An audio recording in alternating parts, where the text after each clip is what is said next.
Baie van ons sal bang raak as 'n leeu so naby ons brul. Maar dis nie net leeu's wat ons bang maak nie. Daar is baie dinge in die lewe wat vir my en vir jou bang maak. Dis dalk soms die bangheid vir ander mense, die bangheid dat ons kinders of ons ouers of ons vriende iets kan oorkom, die vrees dat my planne nie kan uitwerk nie, die vrees van my verlede wat my inhaal, dalk die bangheid vir 'n siekte, ook in die tyd waarin ons leef. En dis menslik om soms bang te raak, of 'n vrees soms te ontwikkel.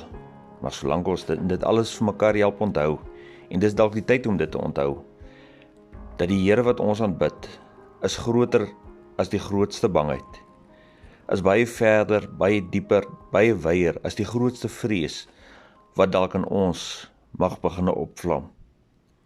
Daarom is dit belangrik om nou vir mekaar te sê, God is nie net daar in goeie tye nie, hy is ook daar as ons soms vrees of bang is. O nee, ek is nie bang nie, ek het nie 'n gees van vrees ontvang nie, ek weet, die Here maak 'n weg vir my.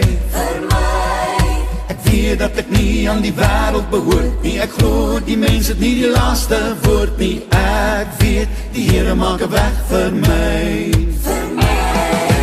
O nee, ek is nie bang nie, ek het nie 'n gees van vrees ontvang nie, ek weet, die Here maak 'n weg vir my. Ek weet dat ek nie aan die wêreld behoort nie, ek glo die mens het nie die laaste woord nie, ek weet, die Here maak 'n weg vir my.